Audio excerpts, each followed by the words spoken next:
Halo, selamat siang. Selamat datang di channel YouTube ini. Oke, di kesempatan kali ini di depan kita sudah ada keempat narasumber yang akan menjelaskan ritus pemberian nama dalam dua budaya, yaitu budaya Manggarai dan budaya Riung Barat. Kepada keempat narasumber saya persilakan untuk menjelaskan tentang ritus pemberian nama dalam konteks budaya yang kalian pahami. Nama saya Elin, saya di sini berasal dari Manggarai. Saya akan menjelaskan tentang ritus Cercumpe atau ritus pemberian nama dalam konteks budaya Manggarai berdasarkan pemahaman dan juga pengalaman yang saya lihat di dalam kehidupan sehari-hari. Nah, di sini kata Cercumpe itu orang sering mengartikannya bahwa pemberian nama. Nah, teman-teman, di sini saya akan menjelaskan tentang dua konsep kata itu, kata cear dan cumpe. Nah, cear itu teman-teman artinya membongkar, sementara cumpe itu artinya tempat tidur, atau orang sebut bilang itu bacumpe, itu sebutan untuk orang yang baru melahirkan. Nah, kata cercumpe itu tadi kalau kita terjemah lurus itu berarti artinya itu membongkar tempat tidur. Tapi di sini teman-teman bukan itu yang dimaksud. Nah, cercumpe itu pada zaman dulu itu ada istilah bahwa ketika untuk anak pertama baru lahir itu 10 hari untuk sebelum acara cercumpe itu anak dan ibu itu tidak boleh keluar rumah ataupun keluar kamar. Nah, pada saat zaman dulu itu ibu dan anak yang baru dilahirkan itu dibaringkan di atas balai istilahnya, atau tungku api atau sakpo yang di atas zaman dulu itu tenda. Nah, upacara cercumpe itu dilakukan itu untuk pemindahan bayi ibu dan bayi itu dari tenda atau balai-balai itu, supaya ibu dan anak tersebut itu bisa bebas atau bisa melakukan aktivitas di luar kamar ataupun di luar rumah.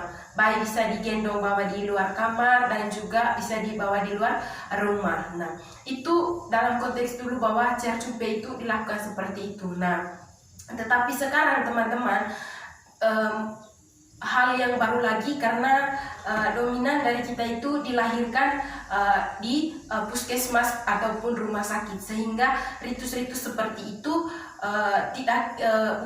tetapi macam jarang dilakukan. Nah, ritus pemberian nama di sini itu berarti pemberian nama untuk anak, atau istilahnya itu ngasang lemanuk dalam konteks Manggarai. Nah, untuk ke konteks budaya Riung Baratnya, saya persilakan ketiga rekan saya untuk menjelaskan berdasarkan pemahaman mereka. Baik, perkenalkan, nama saya Rini. Di sini saya akan menjelaskan berkaitan dengan pengertian dari pipato itu sendiri. Nah, pipato ini dalam konteks budaya Riung Barat itu berarti pemberian nama pada bayi atau anak yang baru lahir. Nah, dari segi katanya, pipato ini berasal dari dua kata, yaitu pi dan pato. Pi berarti nama dan pato berarti pemberian. Nah, pipato berarti suatu ritus pemberian nama pada bayi atau anak yang baru lahir, di mana pemberian nama ini yaitu diambil dari nama fam atau nama kampung. Untuk nama kampungnya itu diambil dari nama kampung kedua orang tua bayi atau keluarga besar dari kedua orang tua bayi tersebut. Nah, untuk keluarga besar ini baik yang sudah meninggal ataupun yang belum meninggal. Untuk kesempatan berikut, saya berikan kesempatan kepada rekan saya Yona dan Elvin akan menambahkan beberapa hal berkaitan dengan pipato tersebut. Baik, saya akan menambah berkaitan dengan pipato tadi. Pipato merupakan warisan leluhur yang sangat bermakna bagi kami masyarakat Riung Barat. Melalui upacara pipato ini tampak makna bahwa nama sangat bermakna bagi kami. Untuk mendapatkan nama tersebut harus melalui ritual, yaitu ritual pipato. Nama itu begitu diluhurkan dan sakral, sebab dalam melakukan ritual tersebut leluhur itu diikut sertakan. Harus menyebutkan doa-doa adat, memenuhi persyaratan-persyaratan seperti hewan kurban dan lainnya.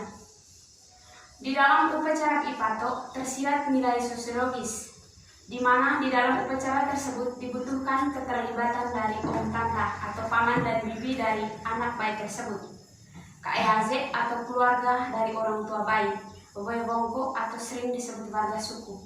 Saat itulah nilai kekeluargaan sosiologis dibangun. Upacara Pipato itu dilaksanakan pada hari kelima setelah kelahiran bayi, bertempat di rumah orang tua bayi. Korban yang diperlukan adalah seekor babi dan ayam, serta seberkas sirih pinang. Dengan adanya nama bagi sang anak, maka sang anak secara resmi diterima dalam lingkungan sukunya. Baik, saya akan menjelaskan tujuan dari Pipato. Pipato memiliki tujuan, yaitu meminta kepada Mbok Muri atau Tuhan untuk merestui nama sang bayi dan memohon kepadanya agar anak itu memperoleh umur yang panjang, sehat lahir batin, memperoleh kemurahan hidup, dan kelak menjadi manusia yang baik dan berguna bagi keluarga dan sukunya. Baik teman-teman, sekian saja penjelasan kami mengenai ritus pemberian nama pada bayi atau anak yang baru lahir itu. Oke, terima kasih kepada keempat narasumber kita. Selanjutnya saya akan bertanya kepada keempat narasumber berkaitan dengan ritus pemberian nama dari dua kebudayaan tadi, yaitu budaya Manggarai dan budaya Riung Barat. Oke, pertanyaan pertama, mengapa dalam budaya Manggarai dan budaya Riung Barat pemberian nama itu dinamakan dengan Cear Cumpe dan Pipato? Kepada narasumber saya persilakan. Oke, baik. Saya tadi belum menjelaskan mengenai tujuan dan makna dari Cear Cumpe dalam konteks budaya Manggarai, bahwa tujuan utama dari upacara atau ritus Cear Cumpe dalam budaya Manggarai yaitu ritus pemberian nama atau Tengah Sang Lemanu. Nah, dia punya makna itu untuk menandakan identitas, bahwa kita tahu bahwa identitas itu sangat penting dari seorang manusia. Nah, identitas atau pemberian nama dalam konteks budaya Manggarai itu punya tujuan tadi, yaitu pemberian nama atau Tengah Sang Lemanu. Nah, di sini saya akan menjelaskan ada istilah atau pihak-pihak yang hadir dalam upacara atau ritus Cear Cumpe. Itu ada istilah anak rona, anak bina, terus ada istilah Wa'u atau keluarga dari pihak anak, dan juga ada istilahnya itu Pangolongan Musi atau warga kampung. Nah, anak rona itu pemberi atau pihak dari mama atau pemberi gadis. Nah, di sini narator tadi bilang bahwa mengapa dinamakan dengan Cear Cumpe atau Pipato dalam budaya Riung Barat. Nah, kalau dari yang saya pahami bahwa ini kan sebuah ritus. Nah, ritus itu kan sebuah kebiasaan yang sudah dilakukan dari dilakukan dari turun temurun. Nah, untuk persoalan mengapa namanya itu berbeda itu juga menurut saya mungkin menjadi kekhasannya kita, bahwa ini kan punya makna sama tetapi istilahnya yang berbeda. Macam tadi kalau Manggarainya Cear Cumpe, dan kalau Riung Baratnya itu Pipato. Nah, mungkin untuk istilah mengapa namanya itu berbeda itu mungkin menjadi salah satu kekhasan atau yang menjadi uniknya tadi, karena punya makna sama tetapi istilahnya yang berbeda. Baik, sedikit saya tambahkan alasan mengapa dinamakan Pipato tadi. Nah, istilah ini sudah ada sejak nenek moyang dahulu. Jadi istilah ini pasti sudah diwariskan secara turun temurun kepada anak cucunya yang ada sampai zaman sekarang. Nah, mengapa dinamakan Pipato tadi saya sudah menjelaskan berkaitan dengan istilahnya tadi, yaitu Pi berarti nama, Pato itu berarti pemberian. Nah di sini arti dari Pipato ini berarti pemberian nama. Nah dari istilah itu kita ketahui berarti di sini pemberian nama pada anak atau bayi yang baru lahir itu berarti dikatakan dengan Pipato. Mungkin itu saja tambahan dari saya. Saya kembalikan kepada hostnya. Terima kasih kepada keempat narasumber. Selanjutnya saya ingin bertanya, bagaimana jika seseorang tidak melaksanakan upacara Pipato atau upacara CR Cumpe? Nah, oke. Berkaitan dengan bagaimana kalau ritus CR Cumpe untuk budaya Manggarai dan Pipato untuk Riung Baratnya tidak dilakukan. Nah, ini kan sebuah ritus atau sebuah kebiasaan yang sudah dilakukan secara turun-temurun. Ada beberapa hal yang perlu kita petik kenapa sampai ritus itu tidak dilakukan.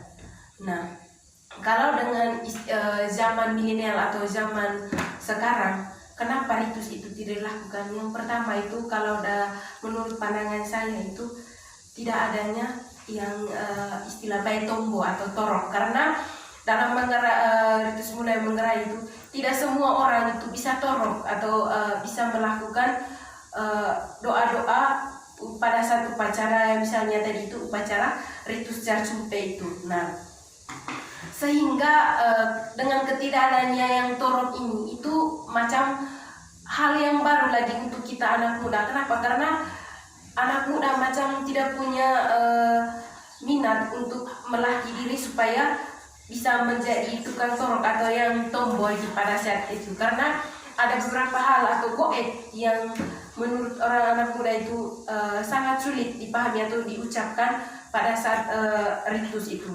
Nah, sebetulnya kan ketika orang atau yang torok atau yang berbicara atau yang berdoa itu pada saat upacara CR Cumpe itu banyak orang yang ini apanya, karena kebiasaannya di Manggarai itu yang melakukan doa atau tombo atau torok pada saat upacara Cumpe itu orang yang sudah tua-tua atau yang dipercayakan di suatu kampung yang notabene itu orang sudah dipercayakan dari dulu dan dia menguasai guet-guet Manggarai dan bukan dalam konteks menguasai bagaimana, tetapi dia ada pengetahuan yang lebih sedikit mengenai ritus itu, begitu. Dan mengapa langka dan ada efeknya ketika tidak dilakukan untuk seorang anak. Namun karena itu tadi yang toroknya atau pemahaman pemahaman masyarakat itu juga minim, akhirnya ya macam hal yang baru dilakukan. Dan sebetulnya ini wajib dilakukan, upacara CR Cumpe itu wajib dilakukan, tetapi karena itu tadi pemahaman dan juga ketidaktahuan torok atau bagaimana prosesnya itu, jadinya menuntut untuk tidak dilakukan. Sebetulnya setiap ini wajib di CR Cumpe atau diberikan nama untuk setiap anak, tetapi karena itu tadi yang ini memberikan doanya atau yang bukan toroknya tidak semua orang bisa, jadi jadi efeknya untuk anak itu. Dan dalam goetnya itu kan banyak tuh, ada istilah ratu ubun untuk melindungi ubun-ubun dari seorang anak. Namun karena ini itu tadi jadinya jarang dilakukan. Mungkin dari teman-teman perspektif dari ritusnya mereka bagaimana? Baik, sedikit saya menambahkan. Tadi pertanyaannya, bagaimana jika ritus Pipato itu atau pemberian nama itu tidak dilakukan? Nah, di sini kami masyarakat Riung Barat ini juga terdiri dari beberapa suku. Nah, dari setiap suku ini untuk ritus pemberiannya itu berbeda-beda. Nah, terkadang ritus pemberian nama itu dari setiap suku ada yang dilakukan pada hari ketiga, keempat, atau kelima. Nah, jika ritus pemberian nama itu tidak dilakukan, maka secara psikis atau secara kejiwaan, maka anak yang baru lahir itu akan mengalami gangguan jiwa. Mungkin itu saja dari saya. Ada tambahan dari teman-teman? Saya sedikit menambahkan, jika ritus pemberian nama tadi tidak dilakukan, maka sudah dijelaskan dari oleh pengantinnya bahwa psikisnya dia akan terganggu. Dan kami orang Jawa orang Kalimantan Barat sering bilang kalau dia tidak melakukan upacara pemberian nama tadi secara adat, maka anak tersebut akan menjadi sedikit segeleni. Maksudnya bagaimana? Agak sedikit Gila. Itu tadi gangguan jiwa. gangguan jiwa. Oleh karena itu Harus dilakukan. Harus dilakukan. Tetapi kami dalam budaya Manggarai ini bahwa cercumpe memang sebetulnya wajib dilakukan. Tapi itu tadi saya bilang karena tidak ada yang istilah baik tombo atau torong atau yang dipercayakan, jadi begitu. Kadang dilakukan misalnya 3 anak 1 kali cercumpenya. Sebetulnya setiap anak itu harus satu-satu wajib. Kalau misalnya orang tua atau keluarga yang paham betul mengenai istilah cercumpe ini. Tetapi kadang kami ada yang buat karena ada istilah ini anak tidak macam teman sebut tadi tidak terlalu sehat itu atau sengeleng Kalau itu. 3 anak Makanya akhirnya ritus itu dibuat. Itu ada istilahnya cercumpe karena itang toh begitu. Kau bilang tadi ada bilang 3 anak nih bisa dilakukan 1 kali toh? Ya, 1 Nah, kali. itu umur yang berbeda-beda atau sama sudah? Umur yang berbeda-beda, maksudnya kan kami punya ada yang begini. Kalau misalnya orang tua tahu betul tentang ritus cercumpe ini, sebetulnya kan kalau kami mengerti betul cercumpe itu ada jenjang waktunya. Misalnya anak yang baru lahir itu untuk anak pertama itu 10 hari setelah dilahirkan itu harus buat itu ritus cercumpe. Untuk anak kedua dan seterusnya itu hari kelima. Tetapi itu tadi yang saya bilang pengaruh di kampung ini macam bukan menghilang ya, maksudnya mungkin karena orang tuanya